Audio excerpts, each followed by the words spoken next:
Bonjour, Bonjour Jonathan Cohen. ça va? Vous n'avez pas fait toc-toc alors? Non, je voulais faire toc-toc et puis après je me suis dit, bon, il n'y a personne qui va mourir de toute façon. Bienvenue en tout cas en aparté. Merci, Ravi de vous accueillir. merci à vous. Attention, hein, c'est bien en aparté, hein, c'est pas la studette ici. Non mais au cas où vous auriez déjà D'accord. des envies de parodie. Non, non, ok, ça doit être pas mal à parodier en aparté en vrai. Ah, J'appellerais ça en appart, tout En simplement. appart, d'accord, oui. Parce que c'est en même temps, c'est un appart. Comment allez-vous Jonathan Cohen? Eh ben, ça va? Ouais. Ouais, trop bien. Je suis un peu fatigué, je vais pas vous mentir, parce que là, je suis en finalisation du projet, donc beaucoup de taf. Ah oui, beaucoup de taf. Mais attention, hein, vous avez employé le mot mentir, ça m'intéresse follement, parce que, évidemment, j'ai très envie que vous me disiez la vérité, rien que la vérité. Aujourd'hui, vous voyez à quoi je fais référence, évidemment. Absolument. Un petit Serge, un petit mytho. Serge, un petit mytho, mais bon, vous savez, en vrai, dans la vie, je dis quand même essentiellement la vérité. Bon, alors c'est parfait, ça va être formidable pour nous de vous entendre, bien sûr, sur votre carrière, vos premiers pas. Vous êtes troublé, là, par l'environnement? Ouais, je suis un peu troublé et tout.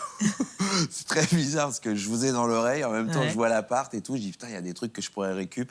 Hein? C'est pas mal. D'accord, vous Donner des faites petites idées déco. Votre petit repérage, bien sûr, Mmh. vous avez reconnu la place des Vosges, Paris, le Marais. Ouais. Ça, c'est chez vous, votre quotidien, désormais, avec votre compagne, votre femme Piu-Piu et votre petite Gloria. Ouais, C'est là que vous la promenez. c'est vrai que je la promène. Après, je sais pas si je vais rester longtemps dans le quartier, mais j'aime bien ce quartier, il est cool. Bah oui, parce que Paris, ça commence comme Pantin. Ouais, Pantin, c'était avant. ouais. Aujourd'hui, c'est Paris. C'est ce que vous aviez envie de côtoyer, d'appréhender. C'était là où vous aviez envie d'être. À Paris, ouais. Ouais. Après, attention, hein, la banlieue, c'est kiffant aussi. Hein. Moi, j'ai grandi quand même... Enfin, je suis resté plus de 20 ans. Jusqu'à 23 ans, je crois. Hein. Ouais, jusqu'à 22, 23, je suis à Pantin, donc j'ai passé quand même une majeure partie de ma vie là-bas. Enfin, la moitié de ma vie, en tout cas. Et non, j'ai une tendresse pour Pantin, quand même. Hein. Ma mère y vit toujours. Donc... Alors, vous allez nous raconter, bien sûr, votre enfance, votre adolescence, et puis, bien sûr, vos premiers pas. Vous êtes devenu incontournable avec Serge le Mytho, surtout La Flamme. Vous êtes celui avec lequel il est judicieux de tourner, j'ai envie de dire.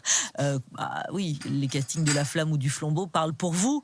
Et puis, il y a la chanson avec Orelsan à Bercy, en tant que fucking Fred. Les débuts n'ont pas été forcément évidents. Aujourd'hui, c'est quoi? C'est une jouissance quotidienne, permanente. On réalise ce qui se passe, on capitalise sur ce qui se passe, ça rassure. C'est... Comment dire? Vous savez, en vrai, c'est toujours surprenant parce que... j'ai quand même passé la majeure partie de ma carrière, on va dire, parce que j'aime pas employer ce mot, mais... justement à travailler et à attendre que ça marche. Et en vrai, le jour où il y a eu un peu de lumière sur moi, je me suis rendu compte qu'en fait, ça nous dépassait totalement, que c'est quelque chose, c'est un peu comme de la chance, en vrai. Il y a un écho, à un moment donné, qui se fait, ça nous dépasse. En fait, c'est vraiment un cadeau du ciel, en vrai, ce genre de situation. Et du coup, effectivement, comme ça m'est arrivé à 35 ans, qui est relativement un peu, comment dire, j'étais en pleine maturité, on va dire. Donc du coup, on apprécie c'était moins... Je pense que si j'avais vécu ça plus tôt, je pense que j'aurais été effrayé et j'aurais pas été dans la possibilité de recevoir tous ces cadeaux de la vie, en vrai. Et on va vous regarder juste après en aparté dans Ok. Le Flambeau, Ouais. Les Aventuriers de Chupacabra, la nouvelle série que vous avez, alors attention, imaginée, écrite et réalisée pour Canal+. Vous avez la triple casquette. Ouais. Marc est de retour, c'est lui, on le He's back. retrouve Ouais. avec ses gimmicks, avec son style, avec son phrasé, etc. Cette fois-ci, vous vous attaquez donc, après évidemment la parodie du Bachelor sortie il y a 2 ans, vous attaquez au jeu d'aventure. Marc se retrouve sur une île déserte, 15 autres candidats l'entourent. Il fallait évidemment reprendre les fondamentaux. Quand ça fonctionne, on y retourne de la même manière. Oui, bien sûr, on y retourne de la même manière. On prend aussi des nouveaux. C'était un vrai challenge, en fait, quand même d'adapter sur de mettre le même délire dans un format d'aventure avec autant de personnages. Ouais. Là, aujourd'hui, le Flambeau, ça s'apparente véritablement à une vraie série. Parce qu'il y a beaucoup plus d'interactions, parce qu'il y a beaucoup plus de personnages, parce qu'il y a beaucoup plus d'aventures, on va dire. Il y a beaucoup plus d'enjeux forts qu'il y en avait sur La Flamme. avec un casting de malade, quoi. Ah oui, un casting qui fait rêver. Ils On sont aperçoit beaux, hein. évidemment Gérard Darmon, Ramzy Bédia, Cadmerade, Ouais. Pierre Ninet, Leïla Bekti, Anne Girardot et j'en passe bien sûr. On regarde quelques images d'ores et déjà. Regardons quelques images. Allons-y, c'est Moi, je me parti. mets à l'aise. Hein. Ouais, Allez, c'est faites parti. comme chez vous. Bienvenue sur cette île de Chupacabra. Vous allez devoir survivre pendant 38 jours sans rien. Vous êtes sûr que c'est là, parce qu'il n'y a pas de villa, hein? C'est normal qu'il n'y ait rien, on va tout construire nous-mêmes. On va tout construire avec quoi, Anne? Nos mains, peut-être? Ils devront dépasser la faim. On crève la dalle. Il n'y a pas de déjeuner ni de dîner. Quoi? La fatigue. Ça va, bien dormi? Plutôt bien, oui. Les trahisons. Évidemment que je vais les trahir. On vote contre lui ce soir. Mais non! En gros, t'es une merde. Qu'on la pende! La guillotine rue Quincampoix. Oh putain, c'est House of Cards. Un seul de ces 14 aventuriers succédera à Lionel, qui a remporté les 450 €, une somme folle. Rien ne m'empêchera de gagner les 450 €. La guerre, elle fait que commencer. Je suis ravie de faire partie de cette aventure humaine. Tais-toi maintenant. La jungle n'a aucun secret pour moi. C'est la bonne humeur qui sera l'arme qui me fera gagner. Morito! Est-ce que t'es lent?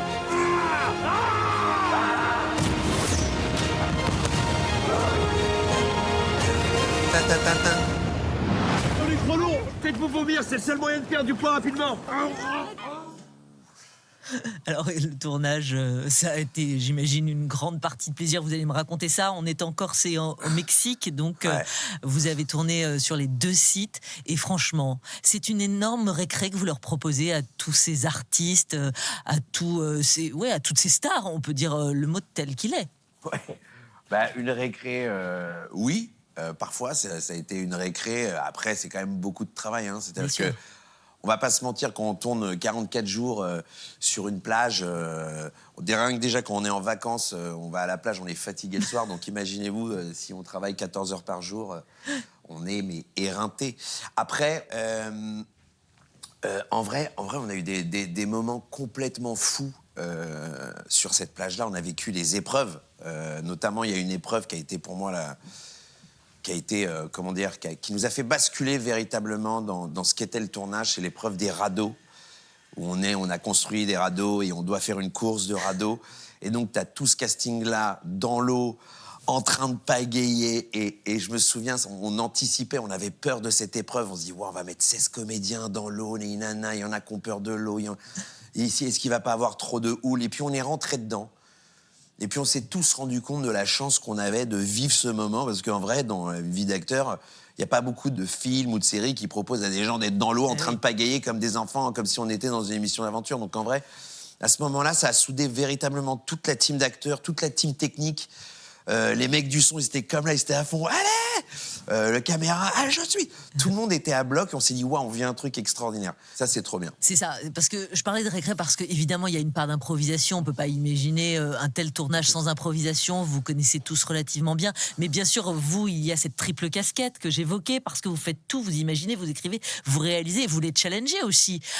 Cette triple casquette, comment on la porte? Est-ce que c'est très compliqué? Est-ce que c'est une épreuve? On se conditionne? On est dans quel état d'esprit? On arrive à plaisanter pour autant? Voilà, ma photo avec le casque. Oui, en fait, c'est pas évident, on va pas se mentir, parce que en vrai, le plus compliqué, c'est de jouer, en fait, dedans, dans quelque chose qu'on réalise. Voilà, ça, c'est le plus délicat, on va dire, parce que on a envie d'être que derrière la caméra et de regarder et être avec les comédiens et les amener. Quand il faut jouer en plus, ça, c'est vraiment délicat. Mais après, j'étais très bien back-upé. J'avais Jean Toussaint Bernard, qui est un ami à moi, qui m'a dirigé, qui était avec moi au conservatoire. J'avais besoin d'un regard de quelqu'un qui connaisse le jeu véritablement. Ce qui fait que ça m'a allégé beaucoup plus, moi, pour diriger les autres, en vrai. C'est quoi? C'est un besoin de tout maîtriser? Non, mais en fait, je ne me vois pas aujourd'hui écrire quelque chose que je ne réalise pas. Et alors, pas jouer, il n'y a aucun problème. Mais en tout cas, j'aime me dire que j'apporte quelque chose de complet, en fait. L'écriture, après, j'aurais du mal à la donner à un réal qui n'est pas dans ce délire-là et qui ne pourrait pas forcément mettre en image exactement ce que nous, on a dans la tête. Donc en vrai, je préfère le mettre en scène plutôt que... En fait, c'est une continuité narrative, c'est-à-dire que j'ai des images, je vois comment il faut mettre en scène ça, donc je me dis, bah voilà, donc c'est une suite logique. C'est une suite logique de création, je pense. Ouais. On a envie aussi de savourer, regardons. Dans quelques instants, l'une d'entre vous va devoir quitter l'aventure. C'est le bêtisier. Ah oui. Oh, non, mais première nouvelle, alors là, du grand n'importe quoi. Ça arrive même au meilleur. Freud. Fred. Ah, c'est Fred? Ah, c'est Fred, je crois. Je prononce Freud depuis le début. L'acceptes-tu? Non, je vais d'abord chier, après je reviens. Non, c'est non. Non, non. Marc, Valérie vient de péter, ça pue. Quoi? Il faut qu'elle parte. Marc, Valérie vient de péter, ça pue, il faut qu'elle parte. Sans rien, moi. Ça pue. Oh là là. Oui, c'était pour nous aussi savoureux, c'est le bêtisier de la flamme, bien sûr. On la retrouve, cette improvisation à laquelle je faisais référence tout à l'heure. Ouais. Marc, il est devenu culte, ce personnage, cette parodie également. Bah, c'est plus la parodie, j'ai l'impression qu'il est devenu culte. Après, Marc, oui, je sais pas. Mais non, mais on était très surpris du succès. Et on s'attendait pas, en vrai, à ce que ça devienne... ce soit à ce point-là repris par les gens. Les gens se le sont appropriés, ont repris les vannes, les moments un peu emblématiques de la série. La Jean-Guil, ils fêtent la Jean-Guil. Ça fait 2 ans que, à chaque période de la Jean-Guil, des gens fêtent la Jean-Guil et je reçois des tonnes de vidéos. Ils se déguisent, ils tartinent du pain beurré. Bon, c'est exceptionnel. C'est-à-dire qu'on s'imagine pas que quand on est dans un bureau et qu'on écrit des vannes, ce sera... les gens se l'approprieront comme ça et pousseront le délire. Donc, non, c'est fantastique, en vrai. Franchement, je m'attendais pas du tout à ce qu'on en soit là. C'est trop bien. On va continuer justement à parler de vous. Je vous invite directement à passer dans le fauteuil gris avec repose-pied qui se trouve vers la place des Vosges. Ah, ça, j'adore ça. Avec alors, son petit ottoman, ça, c'est bien. Voilà, vous serez confortable. Donc, installez-vous et on va regarder ensemble... Ah, c'est trop bien. Une première image, la télécommande est à votre droite, n'importe quel bouton. Ouais, c'est vous qui activez de toute façon. On est Non, d'accord. mais ça va pas, non? Qu'est-ce que vous Je racontez casse là? un peu le mythe. Mais n'importe quoi. Vous n'y êtes pas du tout. Regardez, on peut pas activer avec... Elle m'avait manqué cette photo. avec un petit dos, comme on dit, pareil. C'est vous, évidemment. Ouais, ma petite tête. À 12 ans. Ouais. Et c'est vous qui l'avez publié sur les réseaux sociaux, Ouais. sur votre compte Instagram. Ce moment-là, il n'est pas forcément évident. Entre 10 et 14 ans, vous aviez dit que c'était compliqué. Il y avait l'appareil dentaire, la voix de meuf, plusieurs choses, des kilos en trop peut-être, et puis pas forcément les bonnes fringues avec les bonnes marques. On est à Pantin. C'est pas évident tous les jours.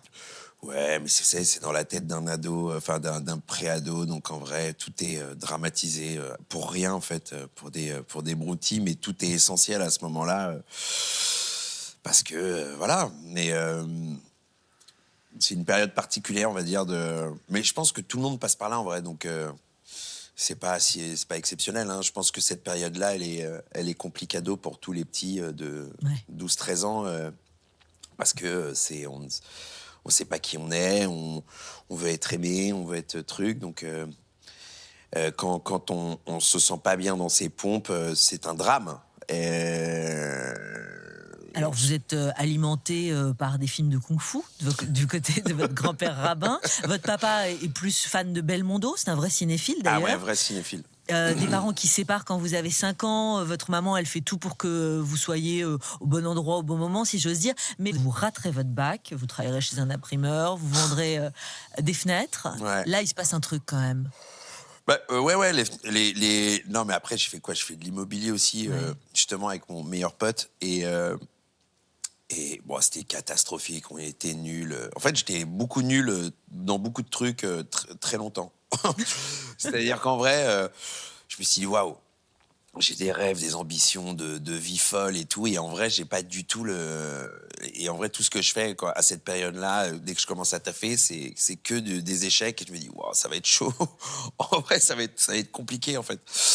Et non, et les fenêtres, effectivement, quand je commence à devenir commercial, je vois que en fait, j'arrive un peu à... j'arrive à capter un peu ce qui se passe. En fait, c'est un peu comme une scène de théâtre, on joue des trucs, tout ça, et j'arrive à m'en sortir, et je suis pas mauvais. Et en vrai, ça m'a donné un peu... Je me suis dit, en fait, je suis pas mauvais dans tout. Donc, ça m'a un peu rassuré à un certain endroit.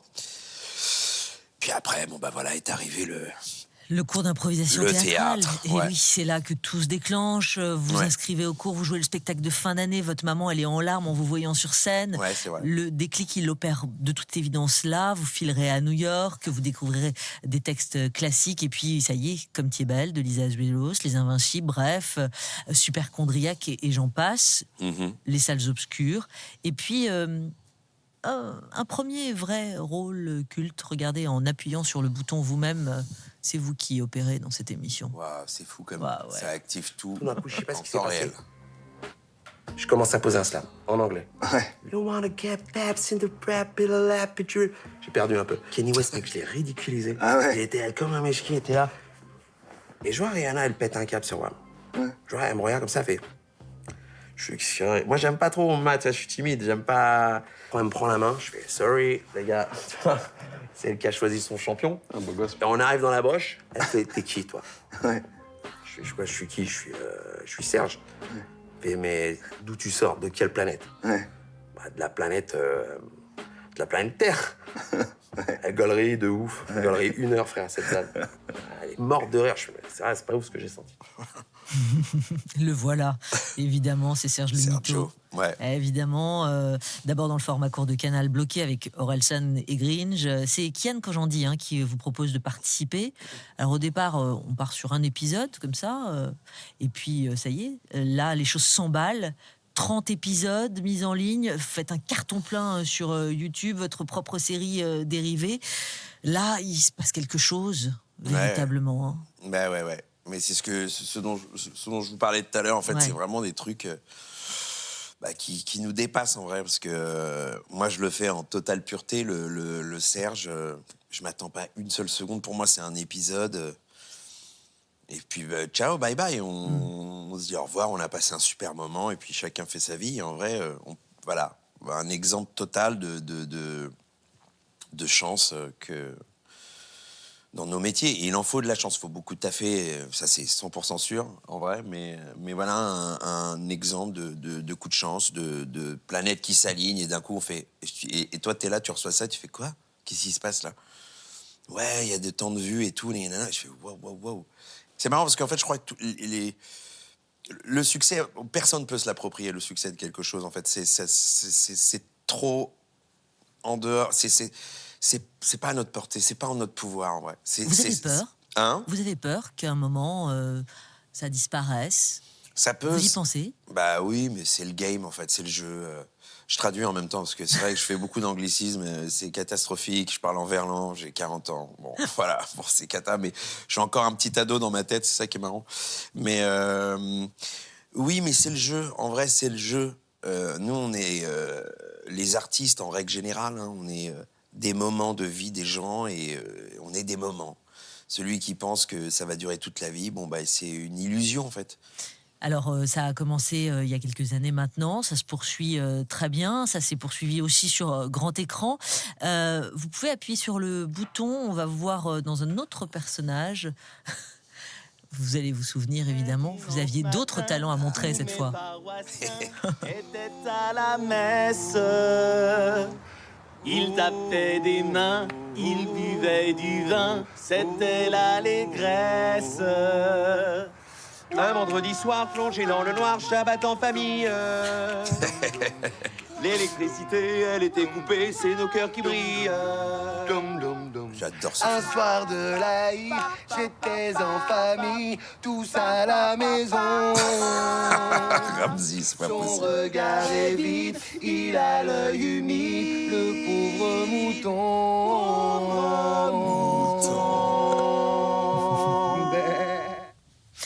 Et c'était il y a 5 ans, 2017. Franchement, un des tournages où je me suis le plus marré de ma vie. Je crois que j'ai ri chaque seconde. Franchement, c'est un souvenir délicieux, ce film. Là, c'est Fabrice Eboué qui est aux commandes, ce prêtre, cet imam, ce rabbin, alors que vous-même, vous êtes petit-fils de rabbin. Ouais. Vous vous êtes dit quoi? C'était une sorte à la fois d'hommage, c'était évidemment Ouais. parodique, mais il y avait quelque chose de votre propre, évidemment, histoire. Ouais, en tout cas, c'était pas anecdotique. C'était comme une petite boucle. Un joli clin d'œil. Un joli clin d'œil, ouais. Et au service d'une comédie, ce qui est encore mieux toujours. Mais ouais, non, ça m'a fait un petit quelque chose quand j'ai dû jouer un rabbin, quand je me suis fait la tête du rabbin avec la barbe et tout. Je fais waouh. Ça fait quelque chose, mais bon, voilà, c'est au service d'une comédie. Moi, vous savez, je suis croyant, mais je suis très universel, moi, dans ma croyance, en vrai. Voilà. Une autre aventure, on est cette fois en 2019, et c'est vous qui appuyez sur le bouton. Allez, bim. Puis toujours sur le même, hein. Alors que... Le bébé, au niveau Toujours. de l'accueil, vous souhaitez le nourrir comment? C'est moi qui vais l'allaiter, madame. Ah, d'accord. Parce que les hommes allaitent maintenant. On va prendre une prothèse, d'accord, qui est reliée au mamelon, qui est lui-même relié par un tuyau, donc au lait maternel, et qu'ensuite... Tout un programme. Donc le lait que vous mettrez dans le biberon, ça sera du lait de vache, du lait de mère? Ce sera du lait maternel. C'est pas comme ça que ça marche, parce qu'il faut que le bébé tète le sein de sa mère. Mais si je les tète, moi, est-ce que la succion fera monter le lait? Alors que je vais pas tirer comme bébé. Vous êtes d'accord pour que ça soit... je sais pas si votre conjointe, elle a envie... Non, moi, j'ai pas envie d'allaiter. Si vous n'avez pas envie d'allaiter, il n'y a pas de problème. C'est aussi votre enfant. C'est pas seulement l'enfant de monsieur. Hein. C'est quand même moi qui l'ai voulu, cet enfant. T'as voulu un enfant? Non. Ça s'appelle Énorme, c'est signé Sophie Le Tourneur. Vous partagez l'affiche avec Marina Foïs. Cette scène, elle est quand même hilarante. La toubib qui est en face de vous, je sais pas comment elle a fait pour garder son calme. C'est une vraie toubib, hein. On a tourné, en vrai, tout le personnel hospitalier sont joués par des professionnels. Des professionnels, et c'était le décalage, il était exceptionnel. Ouais. Ils sont tellement vrais, ils sont tellement dans le concret de la situation qu'en fait, fallait s'adapter à eux. Ils nous permettaient d'être un peu plus vrais, certainement, dans le jeu. Mais c'était génial. Cet homme dont le désir de paternité le pousse à trafiquer la pilule contraceptive de sa femme pour qu'elle tombe enceinte vous conduit pas loin du César du meilleur acteur. Vous êtes nominé. Vous disiez, je vais pas gagner, je sais que je vais pas l'avoir, mais je l'ai rêvé ce moment. Le film rencontre pas forcément son public, mais là, on est tout près de la statuette. Ouais, c'était rigolo à vivre en tout cas. C'était fou déjà d'être nommé meilleur acteur dans une catégorie quand même où il y a que des pointures, et donc l'honneur, enfin c'était franchement, j'ai savouré ce moment juste d'être dans le public. Je m'illusionnais pas sur le fait que j'allais l'avoir, parce que bon, je sais pas, Samy Bouajila, moi, c'est un acteur que... Mais oui, mais c'est Samy Bouajila, on parle d'un immense acteur. Moi, ça fait des années que je suis fan de Samy Bouajila. Moi, attention, je suis très fan de beaucoup de gens. Mais oui, Samy Bouajila, il en fait partie. C'est un immense acteur. Enfin, je l'aurais eu, j'aurais été gêné, en fait, même Enfin, c'est... Non, mais juste d'être là, déjà, posé dans les petits fauteuils, moi, ça m'allait. C'était déjà formidable.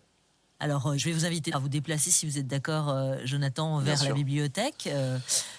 J'imagine qu'il n'y a pas de premier étage et tout. C'est un faux escalier, ça mène nulle part, ça, là-haut. Ah, j'étais sûre. Évidemment, ça vous titille, vous. Oui, moi, je vois des escaliers, j'ai envie de monter. Ouais, c'est sûr. Non, alors on va s'arrêter au rez-de-chaussée pour aujourd'hui. D'accord. La bibliothèque à droite de la cheminée. Dans l'intervalle, un peu de son, parce que là, je ne sais pas si vous maîtrisez, si vous avez le trac, si vous avez la pression. Toujours est-il que vous êtes devant 20 000 personnes. Écoutez. Bonjour, Paris, bienvenue dans mon cul. Tour de France, baguette. Tour Eiffel, vous êtes fous. La mode, j'adore. Dans les glory holes, où est le Franprix le plus proche, s'il vous plaît. Aïe, aïe, aïe. C'est fucking Friends. Je vais passer vite sur les paroles. Oui, Dernier oui, concert oui, de ouais, Relsan j'ai à senti l'Accor déjà. Arena. Non, mais là c'est quoi? Parce qu'il y a forcément du track. On est devant 20 000 personnes. En vrai, je vais vous dire la vérité. Je vous ai dit, j'ai pas pensé au track, moi. En fait, je me suis tapé quand même une petite montée quand j'ai vu effectivement les 15 000 personnes qu'ovationnaient Aurel, qui était là sur scène. Ça, vous allez bien? Et là, je l'ai pris pleine poire. Moi, j'étais en backstage. Je fais waouh, je fais chanter devant tous ces gens qui viennent de créer. Et après, en fait, j'ai pas trop réfléchi. Et surtout, en fait, ça ne m'intéresse pas de trop réfléchir. En vrai, je pense qu'on se porte mieux si on réfléchit pas trop. Parce que ça nous permet de pas casser le moment, en fait. Alors 2 pas derrière vous, à peu près, un miroir, une console, un appareil photo, une Ouais. boîte. Ah, on La arrive à la boîte, fin, là. Un cadeau pour vous. Ah, cette boîte, c'est pour moi, ça? Bah, à l'intérieur, en tout cas, ce qu'elle contient. Je peux l'ouvrir? Oui, bien sûr. Un petit clin d'œil. Ah, comment c'est stylé. Alors ça, je peux vous jurer que ça, je vais... Alors, montrez à la caméra, s'il vous plaît, Jonathan. Quel- C'est un mug, voilà, par exemple, celle-là, c'est très bien. C'est un mug, ça, on a tous compris. C'est Step Brothers. Ah ouais. Et la traduction, c'est Frangin malgré eux. Hein. Ouais, et en vrai... Ça, c'est votre culture, un peu.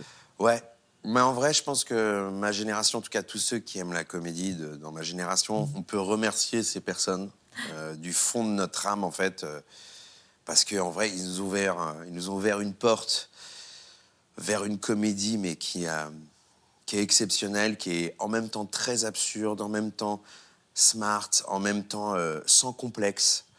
Et en vrai, ces gens-là, Will Ferrell, Adam McKay... moi, enfin, sans eux, mais je sais pas ce qu'on aurait fait aujourd'hui comme comédie. Alors les voilà, les influences, entre autres, on l'a compris, donc Jonathan Cohen, donc vous pouvez repartir avec, bien sûr. Et ça, avant c'est cela... trop beau cadeau. Bon, ben alors, avant cela, quand même, un petit souvenir, rien que pour nous, l'appareil photo en version autoportrait, bouton rouge, une première fois pour déclencher. Ok. Je vais avoir une teutée folle encore. Ah ouais, je me suis laissé surprendre, putain, il y a eu un faux départ. C'est souvent le cas. Ouais. Vous pouvez laisser sécher le tout sur la console. Ce sera pour nous et rien que pour nous. Merci beaucoup, Jonathan Cohen. Merci On va à vous. évidemment vous laisser prendre le mug, vous inviter là, en fait, à ne pas, je veux dire par là aux téléspectateurs, à ne pas changer de scène parce que c'est maintenant que le premier épisode du Flambeau démarre dans quelques secondes. Ouais. C'est sur Canal+. Ne changez pas de chaîne, les gars. C'est Non, vraiment, non, en plus, bah non. il est bien le 1. Et tous, d'ailleurs. Ouais, franchement, ils sont... Enfin, je suis très heureux, Avec un casting de dingue, avec une ambiance évidemment qui est assez folle. C'est du sourire à la seconde. Merci beaucoup, Jonathan Cohen, d'être venu nous raconter aussi les coulisses. Ouais. Merci, Jonathan Cohen. Merci à On vous, regarde, merci à vous. et Franchement, juste après, on passe la soirée avec vous, en gros. C'était trop cool. Merci. Salut, Allez, bonne Jonathan. soirée avec moi. Ciao. Salut à vous. C'était sympa.